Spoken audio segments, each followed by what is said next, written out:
సమాజంలో రోజు రోజుకు వింత పోకడలు పేట్రేగిపోతున్నాయి.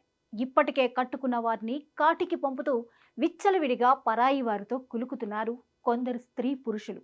వివాహేతర సంబంధాలతో భర్తలను చంపుతున్న భార్యలు, భార్యలను చంపుతున్న భర్తలు కనిపిస్తూనే ఉన్నారు.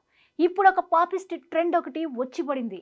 అదేంటంటే మొగుడి ముందే పరాయి మగాడితో కులకడం. అవునండి బాబు, చెప్పడానికి వినడానికి పరమరోతగా ఉన్న ఇప్పుడు సమాజాన్ని తీవ్ర ఆందోళనకు గురి చేస్తున్న అంశం ఇదే. ప్రపంచ ఆధునికత వైపు పరుగులు తీస్తున్న ఈ కాలంలో వ్యక్తిగత జీవితాలు, మానవ సంబంధాలు రూపాలు వేగంగా మారిపోతున్నాయి.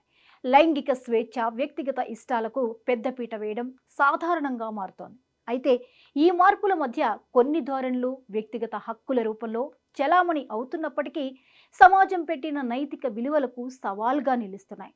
అలాంటి వివాదాస్పద ధోరణిలో హాట్ వైఫింగ్ ఒకటి. హాట్ వైఫింగ్ అనేది భర్త అంగీకారంతో భార్య పరాయి పురుషులతో శారీరక సంబంధం పెట్టుకోవడం. ఇది పరస్పర ఒప్పందంతో జరిగే చర్యగా చూపబడుతున్న దీని వెనుక ఉన్న ఉద్దేశం మాత్రం నైతికంగా ప్రశ్నార్థకమే. ఎందుకంటే మన భారతీయ సంస్కృతికి పాశ్చాత్య విష సంస్కృతికి పొంతన కుదరదు. ఇక్కడ మూడు ముళ్లతో వివాహ బంధం ఏర్పడుతుంది. ఇష్టం వచ్చిన వారితో తిరుగుతామంటే జంతువులకు మనకు తేడా ఉండదు. ఆ జంతు సంస్కృతి ఇప్పుడు మన దాకా వస్తే దాన్ని ఆపేందుకు ఎవరు చర్యలు తీసుకోవాలి?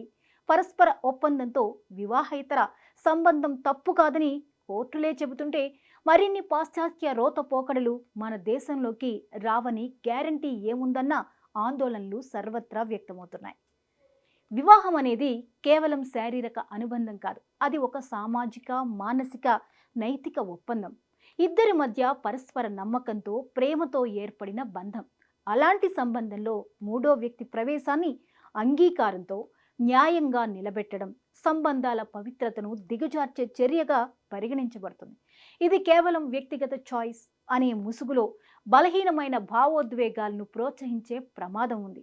ప్రతి వ్యక్తికి వ్యక్తిగత జీవితం పట్ల స్వేచ్ఛ ఉండాలి. కానీ ఆ స్వేచ్ఛ ఇతరుల మనోభావాలను దెబ్బతీయకుండా సామాజిక సమతుల్యతను కాపాడుతూ ఉండాలి.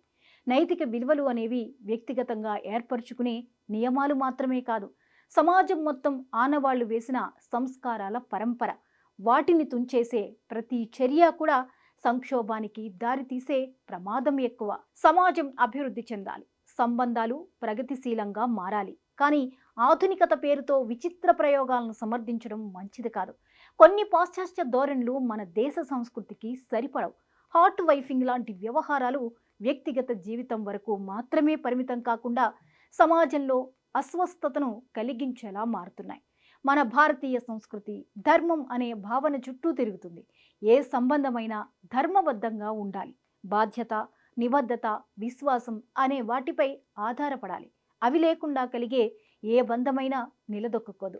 హాట్ వైఫింగ్ వంటి వ్యవహారాలు ఈ నైతిక బలాన్ని అపహాస్యం చేస్తున్నట్టుగా మారుతున్నాయి. సమాజంలో వ్యక్తిగత స్వేచ్ఛలకు స్థానం ఉంది, కానీ అది నైతికతను మించిపోయేలా మారితే వినాశనానికి దారితీస్తుంది. హాట్ వైఫింగ్ వంటి ధోరణులు మన కుటుంబ వ్యవస్థను, సంబంధాల విలువను విచ్ఛిన్నం చేస్తాయి. ఏ భర్త కూడా తన భార్యను వేరే మగాడి దగ్గరికి పంపడు. అలా చేశాడంటే వాడు మొగుడే కాదు, మగాడే కాదని అర్థం. కానీ పాశ్చాత్య విష సంస్కృతిలో అవేమీ ఉండవు. భార్యలను భర్తలు ఎక్స్చేంజ్ చేసుకుంటారు.